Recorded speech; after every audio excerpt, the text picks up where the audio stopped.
கடவுளின் அன்பு. ஆண்டவர் போற்றி போற்றி. ஏனெனில் அவர் என் கெஞ்சும் குரலுக்கு செவிசாய்த்தார்.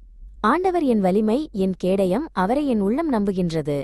நான் உதவி பெற்றேன், ஆகையால் என் உள்ளம் களிகூறுகின்றது. நான் இன்னிசைபாடி அவருக்கு நன்றி கூறுவேன். ஆண்டவர் தாமே தம் மக்களின் வலிமை, தாம் திருப்பொழிவு செய்தவர்க்கு அவரே பாதுகாப்பான அரண். ஆண்டவரே, மக்களுக்கு விடுதலை அளித்தருளும். உமது உரிமை சொத்தான அவர்களுக்கு ஆசி வழங்கும். அவர்களுக்கு ஆயராக இருந்து என்றென்றும் அவர்களை தாங்கிக் கொள்ளும். திருப்பாடல் 28.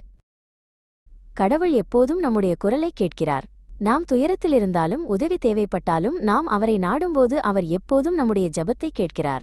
அதனால் நாம் நன்றியுடனும் சந்தோஷமுள்ள இதயத்துடனும் அவரை போற்றுவோம். கடவுள் நம்மை காக்கும் வலிமையான கேடயம். கடவுளை நம்பும்போது அவர் நமக்கு தைரியமும் அமைதியும் தருகிறார். அவர் நம் இதயத்தை மகிழ்ச்சியால் நிரப்புகிறார். கடவுள் தமக்குச் சொந்தமானவர்களுக்கு வலிமையையும் பாதுகாப்பையும் அளிக்கிறார். கடவுள் தம்முடைய மக்களை ஒரு மேய்ப்பர் தன் ஆடுகளைப் போல நேசித்து கவனிக்கிறார்.